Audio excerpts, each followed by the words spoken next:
Ayan, magmumukbang kami ni Evelyn ng bola-bola.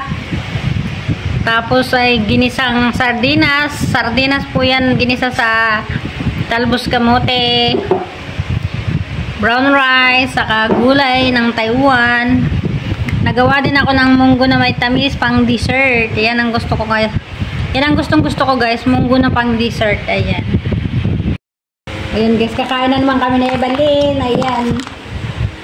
Hi guys, kakain kami ng bola-bola. Magmumukbang kaming bola-bola. Oh. Dami. Kita ba? Oo. Nagdasal ka na?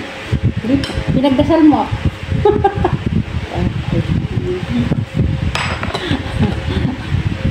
Sa gabi lang ako nagdadasal. Maraming salamat Lord sa mga biyayang pinagkaloob na sa amin at sa aming pagkain sa harapan.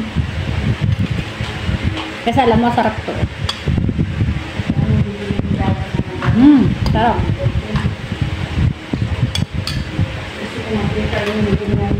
Balatong guys, ang sarap.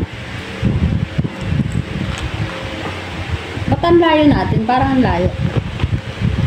Lapit nga natin, napapangitan ako. Ay! Ang layo kasi. Ayan, lumapit na. Lapit na ba? Meron tayong ano na, kaya meron. Thank you Lord. Sarap yan. Thank you Ate Alice. Ito yung bula-bula guys. Sarap. Ayan, sarap ng bula-bula. Sige, bye-bye. Bantay na. Nakain. Gusto mo sabayan pagkain si Tisngag. Hindi nga sa ano siya, papuntang Baklaran. Baka ano yung kanyang cellphone, nakaklit. Delikado pag nasa Baklaran. Kaya nga pinatay ko na doon. Hindi ka na guys, tingin mo rice ko, dami. Hindi, magra-rice ako ng konti. Kasi hindi ako nag-rice kagabi. Kailangan ko mag-rice. 2 kutsarang rice. 2 lang yan guys ang pruweba. Tapos ang ulam ay ginisang talbos kamuti guys. Hindi ko alam kung nakain kayo nito. Bahala kayo. Na may sardinas. Ayun, ang laking sardinas. Sarap. Sure. Halang yan, 2 siling nilagay ko dyan.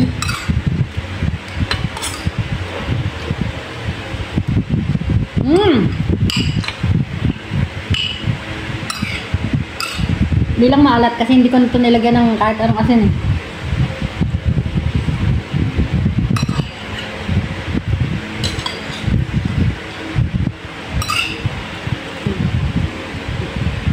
Hey tayo guys!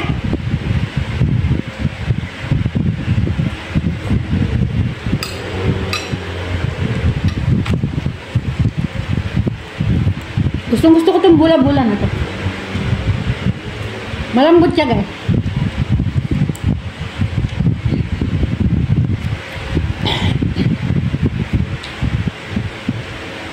Yung ginawa ko lang sa usawa na maasim. Ay, hit na hit ko maasim. Kaso masarap naman yung maasim. Kain guys.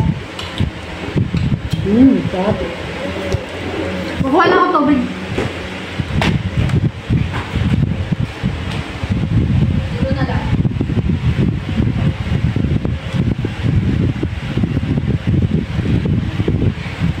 Ang Lydia, Kabertod, kain. Si Ma'am Lydia, si Kabertod ang iyong. Si Ma'am Lydia, si Kabertod lang ang inaalok. Siya lang kasi kilala niya. Ang Tora. Si Sir Berting. Sir Berting. Si Sir Berting at si Kabertod. Sala pala. Yun lang ang kilala ni Evelyn na kaibigan ko. Kaya siya lang ang inaalok ni Evelyn sa pagkain. Shout out. Shout out sa tatlo. Shout out mo ulit si Kabertod. Si Si Sir Bernie pala, nasaan na pala si Sir Bernie? Hindi ko na ano yung nagparamdam.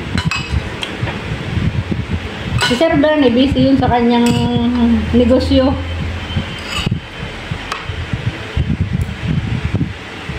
Shoutout mo si Mayora. May Mayora kami. Hindi ko kilala. Sabihin mo, shoutout kay Mayora. Sabihin mo, si Bebs time yun si Mayora. Naya ako. Bebs time nahiya sa Evelyn.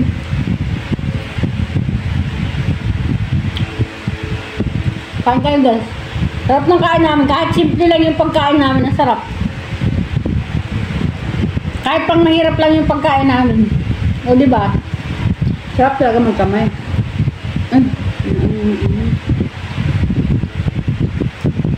Asim!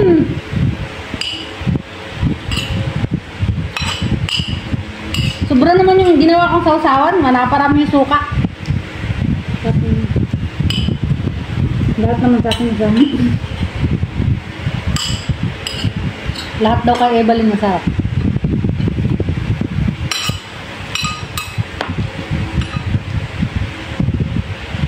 Alam nyo guys, 2 kutsarang kanin lang kakainin ko kasi gusto ko yung pag ginawa kong balatong na dessert. Nagluluto lagi ako ng balatong na may natamis. Kaya yun ang dadamihan ko ng kain. sarap ng bula-bula. Sarap tangka. Pwede nga yung pang negosyo eh. Sarap. Kaya pag umuwi ako ng Pilipinas, walang magugutom sa family kasi marami akong alam na hanap buhay. Promise guys, kung kayo nasa katabi ko, hindi ko kayo magugutom. Kung nasa piling kita, hindi kita gugutomin. Dahil ako ay madiskarte, hindi talaga.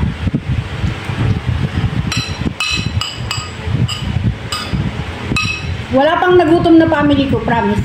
Kasi lahat sila masisipag, kagaya ko. Kahit kapatid ko guys, sobrang madiskarte ang mga kapatid ko. Kaya, shoutout sa mga kapatid ko na napaka-madiskarte dyan. Sobrang mahal na mahal ko mga kapatid ko guys. Naiyak na naman ako guys. Kasi malapit na yung 1 year ni Ana next month? Next month ay... Kailan ba yun? August ngayon. August. Ay, August. 31 na yun. July pa lang ngayon eh. The next month nga. July yung pinakamamahal kong bunsong kapatid ay ano na. 2 years nga nang nawala na iniwan ako. Kaya yun. Walang iyakan! Sobra alam nyo guys, kahit hindi siya nag-abroad, proud na proud ako doon sa kapatid ko na yun. Sobrang mag-diskarte din nun guys. Kasi masasabi mo talaga na napaka-diskarte niya kasi ang ganda ng bahay niya. Tapos may tindahan din siya. Napaka-diskarte talaga niya guys.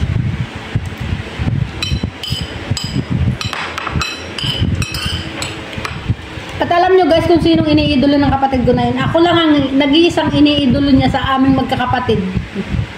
Kaya ewan ko. Hindi ko alam. Sadyang ganyan talaga ang buhay ata. Talagang may nangiiwan. May maiiwan. May maiiwanan. May nawawa. Ay, naiiyak naman ako. Sakto ba siya niya? Hindi gusto kumain, gusto niya ako. Si Evelyn, walang pakialam yan sa mundo. Basta kumain lang siya, wala siyang pakialam.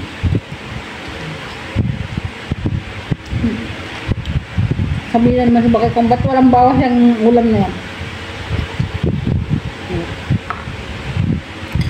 Sabi niya, ano naman inulam nyo at hindi niya naman kinain yung ulam na yan tira kagabi.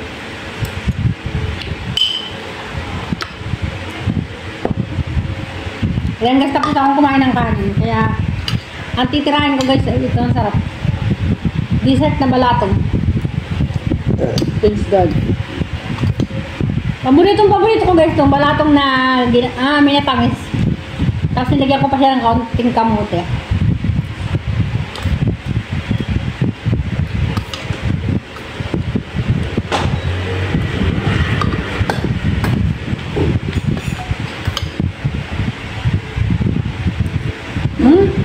Sarap. Ang sarap niya guys, promise. Subukan nyo guys magawa ng ano. Ay, grabe naman yung buko. Buhagag na buhagag. May ano kasi electric pan doon sa likod. Mainit kasi guys. Ayan, lalo nang nabuhagag oh. Grabe. Sorry naman. Mukha na tuloy akong bruha.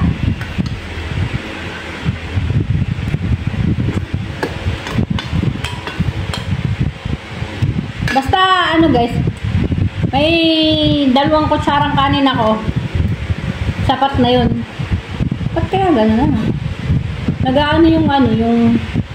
Alam niyo guys, may bagyo kasi dito kaya ayan, nadilim na ano, naliwanag na dilim.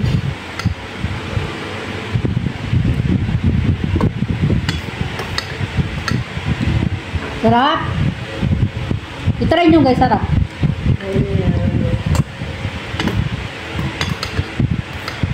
Mas marami akong nakakain ng balatong isa sa ibang pagkain.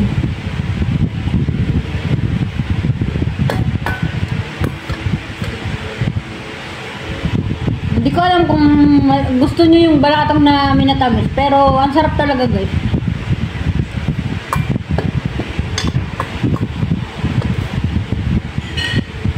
Mas masarap nga din ito guys pag halimbawa may extra kayo na gata, yung powder na gata, kahit na anong gata, lagyan nyo, masarap.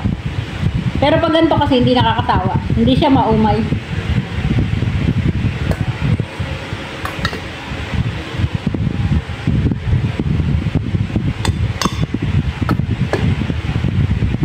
Ang bilis niya ibalin. Tapos ka na ibalin? Ang bilis niya ibalin. Umalis na kaagad. Kumukuha siguro ng balatong. Ayan. Akala ko tapos na. Tapos na sa kanin.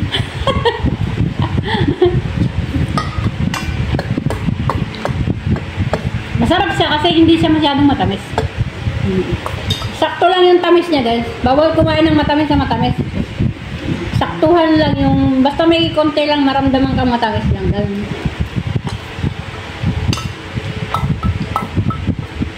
Dito ka pa ng kain. Sky is the limit. Kain guys. Alam ko itong matapos yung ating oras. Ang bilis lang. Hindi kung si Ma'am Lydia, sa kaberto ka sa ako kumain. Ang sarap siguro. Ito kami mataka eh. Ikaw kasi pangit ka kasama yung kumain. Ayan sabi na Evelyn, pangit daw ako kabanding kumain kasi konti lang kumain. Gusto daw niyang kabanding ay shout out kay Kaberto at kay Ma'am Lydia. Ay kay Ma'am Lydia, gusto ni Evelyn ay kasama kayo sa pagkain. Kaya one day siguro magsama-sama tayo sa pagkain. One day. Hindi ko alam kung kailan mangyayari yun. Ano? Bilog ang mundo, di ba? Malay mo. Yung kain talaga ba na walang pakilikini? Oo, ito walang hiya-hiya. Kain lang, asin kain, ano, di ba? Diba, mag-inarte, may protein na sa camera.